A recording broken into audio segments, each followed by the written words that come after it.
उपमुख्यमंत्री सुनेत्रा पवारांकडून नुकसानग्रस्त शेतकऱ्यांच्या पिकांची पाहणी तर बारामती तालुक्यातील ग्रामीण भागामध्ये शेतकऱ्यांच्या बांधावरती जाऊन पाहणी। गेल्या 4 ते 5 दिवसांपासून अवकाळी पाऊस।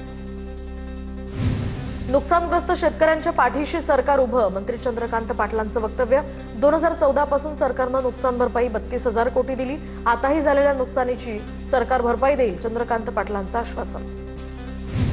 धुळे जिल्ह्यामध्ये 2 एप्रिल रोजी झालेल्या अवकाळी पाऊस आणि गारपिटीमुळे तब्बल 18,000 शेतकऱ्यांच्या पिकांचं नुकसान।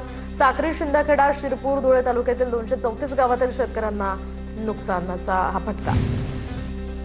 जळगाव जिल्ह्यामध्ये सुद्धा अवकाळी पावसानं रावेर, मुक्ताईनगर, बोदवड या तालुक्यांमध्ये कोट्यावधींचं नुकसान। हातातोंडाशी आलेला घास पुन्हा या ठिकाणी हिरावला गेलाय, त्यामुळे पीक जमीनदोस्त झाल्यानं शेतकरी हवालदिल। बुलढाणा जिल्ह्यामध्ये 1575 हेक्टरवरील शेतीचं अवकाळी पावसामुळे नुकसान। अवकाळी पावसानं 9 तालुक्यातील 72 गावांना मोठा फटका। नाशिकच्या येवल्यामध्ये अवकाळी पाऊस आणि वादळाचा कहर, टोमॅटो पीक भुईसपाट। नैसर्गिक आपत्तीमुळे शेतकऱ्यांचं मोठं आर्थिक नुकसान।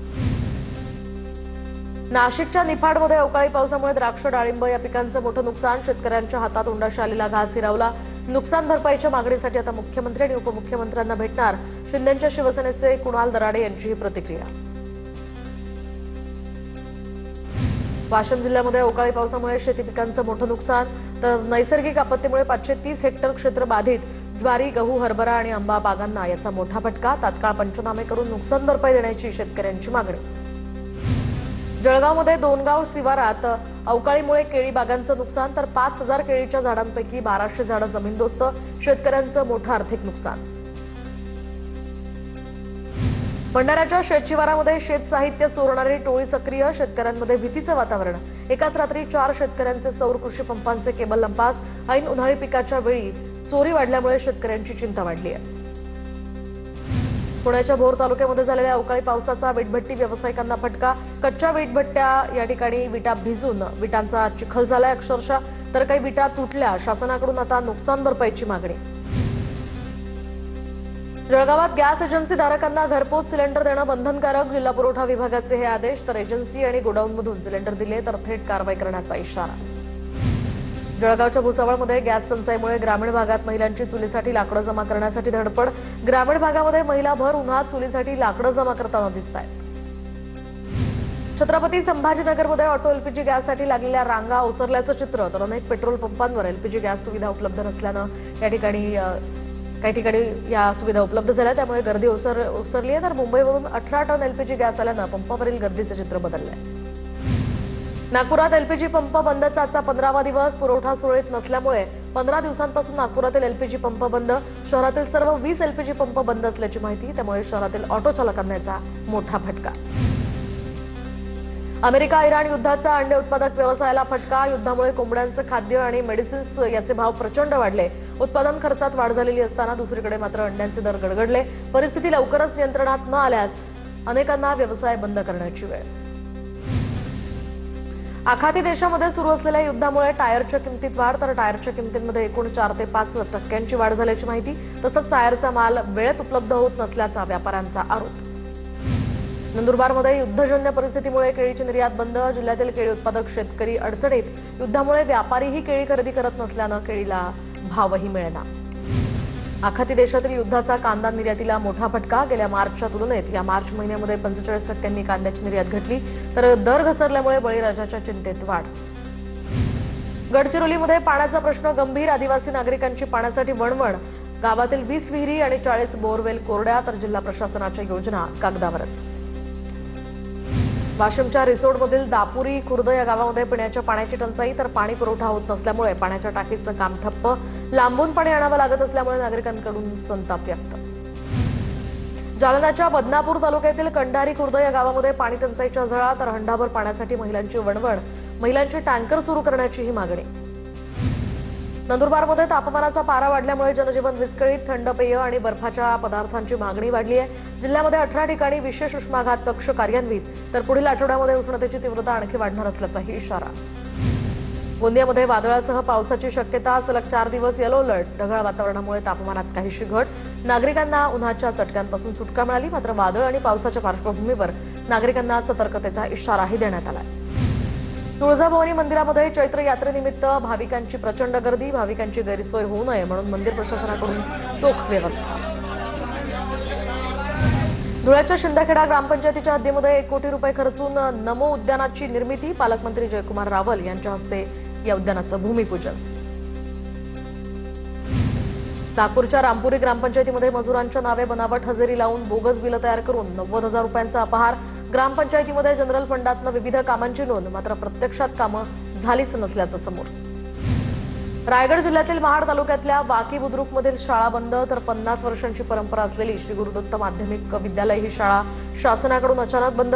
ऐन परीक्षेआधी विद्यार्थ्यांवर हे मोठं संकट. डोंगराळ भागातील विद्यार्थ्यांना 20 ते 30 किलोमीटर अंतरावर जाऊन शिक्षण घ्यावं लागणार. आदिवासी आश्रमशाळेमध्ये शिक्षक नसल्यामुळे आदिवासी विद्यार्थ्यांचं शिक्षण धोक्यात. तर गडचिरोली जिल्ह्यातील आश्रमशाळांमधील वास्तव हे समोर. तर 270 विद्यार्थ्यांना या ठिकाणी याचा फटका बसणार असल्याची माहिती समोर.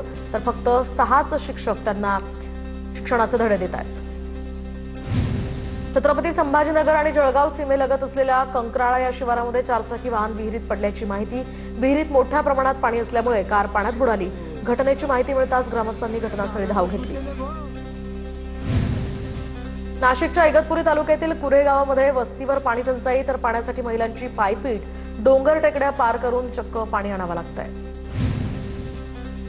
कोल्हापूरच्या इचलकरंजी शहरातील महापालिकेच्या राजाराम स्टेडियम इमारतीची दिवसेंदिवस दुरावस्था. इमारतीचा स्लॅब या ठिकाणी कोसळत असल्यामुळे नागरिकांच्या जीवितास सुद्धा धोका. अनेक शासकीय कार्यालयामध्ये इमारतीत असताना सुद्धा प्रशासनाचं याकडे दुर्लक्ष. रायगडच्या खालापूरमध्ये एका भोंदूबाबाचं प्रकरण समोर. पीडितेवर पतीच्या प्रेयसी संदर्भात उपचार करण्याच्या बहाण्यानं अत्याचार. भोंदूबाबानं महिलेला खालापूरमधील एका घरात नेऊन अत्याचार केले. कळंबोली पोलिसांकडून या भोंदूबाबाला ताट. सोलापूरच्या माढा तालुक्यातील अंजन गावानंतर भोसे या ठिकाणी उभारला छत्रपती शिवरायांचा पुतळा. पंढरपूर तालुक्यातील विनापरवाना बसवलेला हा पहिलाच पुतळा आहे. सिंधुदुर्गातील ठाकरेंच्या शिवसेनेचे उपजिल्हाप्रमुख निनाद देशपांडे यांचा भाजपात प्रवेश. तर शाखा प्रमुख, बूथ प्रमुखांसह पदाधिकाऱ्यांचाही भाजपात प्रवेश. मंत्री नितेश राणेंच्या उपस्थितीमध्ये पक्षप्रवेश संपन्न. रत्नागिरी जिल्ह्यामध्ये जिल्हा परिषदेच्या स्थायी आणि विशेष समित्यांच्या सभापतींची निवड 7 एप्रिलला होणार. शासनानं काढलेल्या नवीन नियमांप्रमाणे एका जिल्हा परिषद सदस्याला 1 समितीवर सदस्यत्व मिळणं बंधनकारक राहणार. अंजनगाव वादावर पडदा टाकण्यासाठी पुण्यामध्ये मराठा, जैन आणि धनगर समाजाची महत्त्वाची बैठक. शिवरायांच्या पुतळ्यावरून झालेला वाद मिटवण्यासाठी तिन्ही समाजातील प्रतिनिधी एकत्र. कटुता आणि गैरसमज दूर करण्यासाठी पुण्यामध्ये मंथन. बहरीनलाल या ठिकाणी लग्न करणाऱ्या जय पवारला आमचे प्रश्न काय कळणार. लक्ष्मण हाकेंची जय पवारांवर टीका. तर ओबीसींच्या प्रश्नासाठी आम्ही निवडणूक लढत आहोत. जेवढी मतं पडतील तेवढी पडतील. हारजीत नंतर आम्ही निवडणूक लढवणार. ओबीसी नेते लक्ष्मण हाकेंचा हा निर्धार. काँग्रेसचे राज्यातील 45 जिल्हाध्यक्ष बदलणार. महिनाअखेर निवडीची प्रक्रिया पूर्ण करणार. जिल्हाध्यक्ष, तालुकाध्यक्षांसह 8,000 नावं पदाधिकारी येत्या 2 महिन्यामध्ये नेमण्याचे लक्ष्य. नंदुरबारमध्ये काँग्रेस नेते भाजपसाठी काम करत असल्याचा आरोप. काँग्रेसचे पद्माकर वळवी आणि राजेंद्र गावित छुप्या पद्धतीनं भाजपचं काम करत असल्याचाही आरोप. पद्माकर वळवी आणि राजेंद्र गावितांवर शिस्तभंगाची कारवाई करण्याची मागणी. संकष्टी चतुर्थीनिमित्त अहिल्यानगर शहराचं ग्रामदैवत श्री विशाल गणेश मंदिरामध्ये दर्शनासाठी भाविकांची गर्दी. भाविकांच्या सुरक्षिततेसाठी आणि वाहतूक नियोजनासाठी मंदिर परिसरामध्ये पोलीस बंदोबस्त तैनात.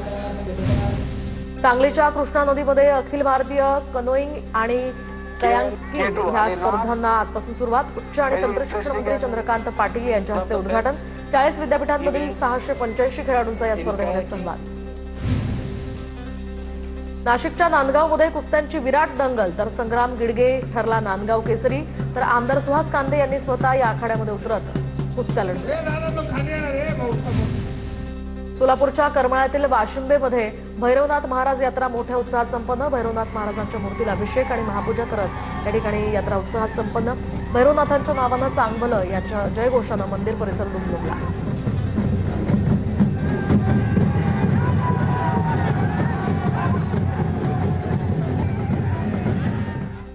धुळे महानगरपालिकेच्या हद्दीतील नागरिकांकडे 49 कोटींची पाणीपट्टी थकली. कारवाईमध्ये फक्त 5 कोटी 81 लाख रुपये वसूल. थकीत 25% देखील वसुली झाली नसल्यामुळे महापालिकेपुढे आता हे मोठं आव्हान. संकष्टी चतुर्थीनिमित्त गणपतीपुळे मंदिराच्या गाभाऱ्याला आकर्षक फुलांची सजावट. संकष्टीच्या निमित्तानं दर्शनासाठी पश्चिम महाराष्ट्र, विदर्भ, मराठवाड्यातील भाविक गणपतीपुळ्यात दाखल. बीडच्या आष्टी तालुक्यातल्या धामणगाव या ठिकाणी हनुमान जन्मोत्सव आणि सय्यद हसन साहब यांच्या यात्रोत्सवाला सुरुवात। यात्रेनिमित्त हिंदू मुस्लिम एकतेचं दर्शन। शेकडो वर्षांपासून हिंदू मुस्लिम समाज बांधव एकत्र येत या यात्रेमध्ये सहभागी होत असतात। परभणीच्या ज्ञानोपासक या महाविद्यालयात आणि त्या केंद्रावर आज पोलीस भरती प्रक्रियेतील चालक शिपाई पदासाठी परीक्षेसाठी 227 पुरुष आणि 15 महिला अशा एकूण 242 उमेदवारांची लेखी परीक्षा होणार। बुलढाणा पोलिसांच्या जिमी नावाच्या श्वानाचा देशात डंका। तर अखिल भारतीय पोलीस कर्तव्य मेळाव्यामध्ये देशातून प्रथम स्फोटक शोधण्याच्या श्रेणीमध्ये जिमी हा श्वान प्रथम।